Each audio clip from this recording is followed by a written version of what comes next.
and fourth one is intracytoplasmic sperm injection. So we will discuss all these one by one. First one is the test tube baby.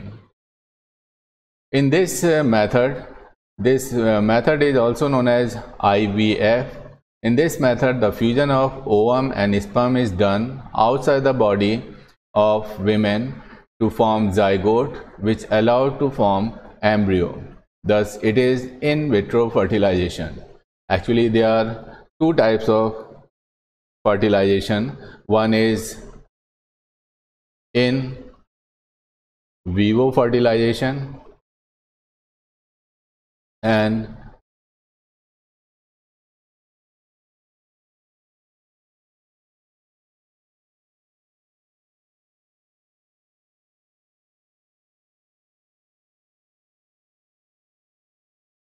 first we will discuss about test tube baby. The fusion of ovum and sperm is done outside the body of women to form zygote, which allow to form embryo. Thus, it is in vitro fertilization or IVF. Actually, there are two types of fertilization. One is in vivo fertilization. In vivo,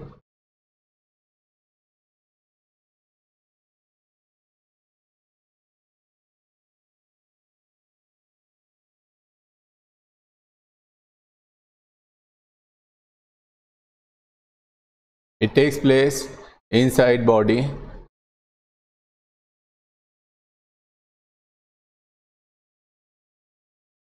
and next one is the in vitro fertilization.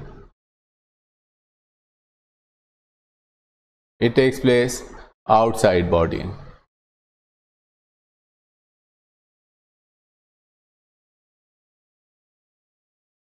So here fertilization takes place outside the body of the female, so it is called as in vitro fertilization.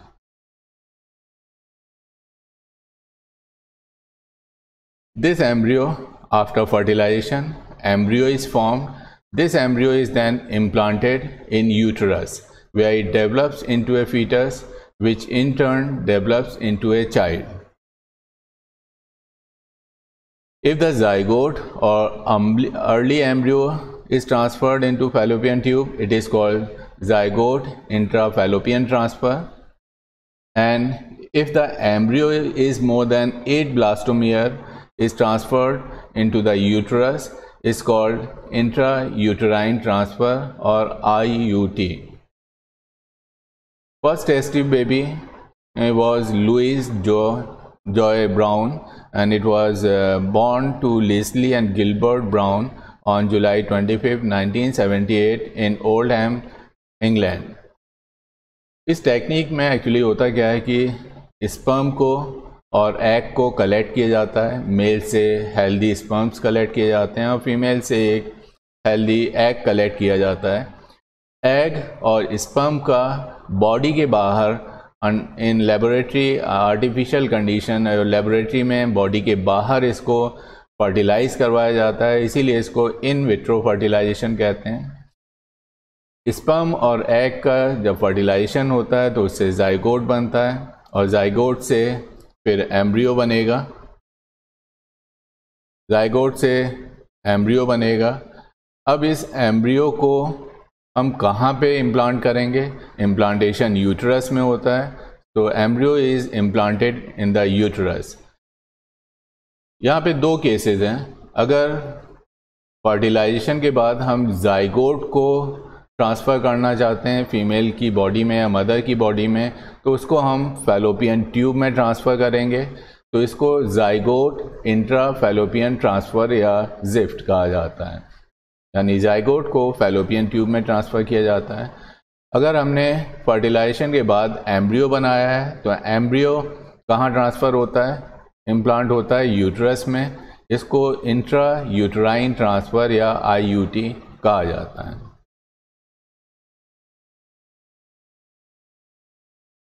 Next is artificial insemination technique. Intrauterine insemination is very common just near the time of ovulation, about 0.3 ml of washed and concentrated semen having at least 1 million sperms from husband is introduced artificially through a flexible polythene catheter into the vagina or into uterus. If the husband sperms are defective, then artificial insemination donor or AID method is used. In this method, semen is taken from semen bank. तो in artificial insemination technique, जैसा नाम से ही पता चल रहा है कि artificially sperm को यूट्रस या वेजाइना में ट्रांसफ़र किया जाता है, तो इस टेक्निक को हम आर्टिफिशियल इंसेमिनेशन टेक्निक कहते हैं। इस मेथड में सबसे पहले किसी भी पर्सन से, चाहे वो हस्बैंड हो या कोई डोनर है, उससे हेल्दी स्पर्म्स लिए जाते हैं। इनको वॉश किया जाता है, इन्हें प्यूरिफाई किया जाता है, प्रिपेयर किया जाता है। यहाँ पर करीब 1 मिलियन स्पर्म्स को हस्बैंड या डोनर से लिया जाता है और उसको एक फ्लेक्सिबल पॉलीथीन कैथेटर, एक ट्यूब की मदद से या तो वेजाइना में या यूट्रस के अंदर इंसेमिनेट कर दिया जाता है या रिलीज़ कर दिया जाता है। उसके बाद नॉर्मल फर्टिलाइजेशन होता है, क्योंकि एग नॉर्मली फैलोपियन ट्यूब में पहुंचता है, स्पर्म भी फैलोपियन ट्यूब में पहुंचते हैं और जो एम्पुलरी इस्टमिक जंक्शन है वहाँ पर फर्टिलाइजेशन होता है और एक नॉर्मल जाइगोट, एम्ब्रियो और कंप्लीट एक फीटस डेवलप हो जाता है। नेक्स्ट जो टेक्निक है वो गैमेट इंट्राफैलोपियन ट्रांसफ़र है। यहाँ भी जो इस टॉपिक का नाम है, इससे साफ पता चल रहा है कि गैमेट बनाया जाएगा और इस गैमेट को फैलोपियन ट्यूब में ट्रांसफ़र कर दिया जाएगा। It is more expensive and invasive procedure than IVF, but it's results are better than IVF. In this technique, both the sperm and unfertilized ovum are transferred into fallopian tubes. तो इस technique में sperm और unfertilised ovum को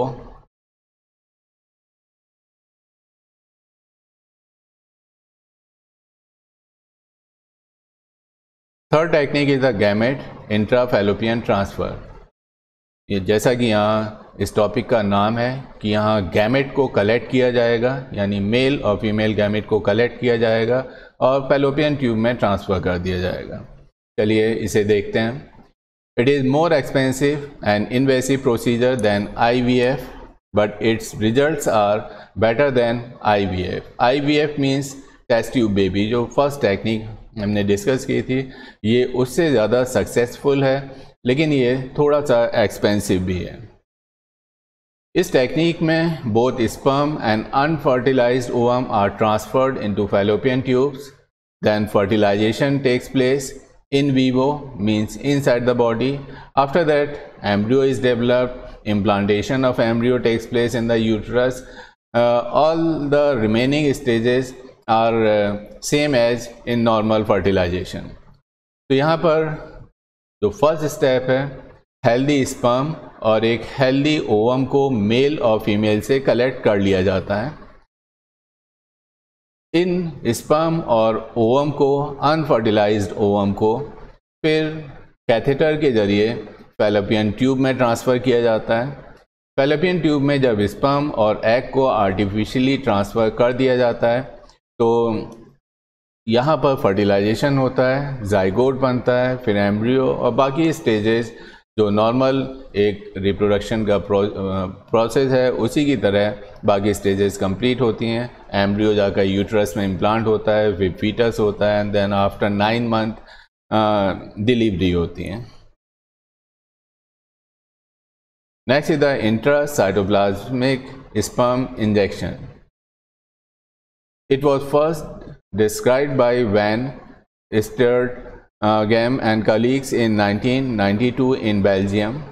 In this procedure, the first sperms are obtained through ejaculation. Sperms can also be recovered by TESTI.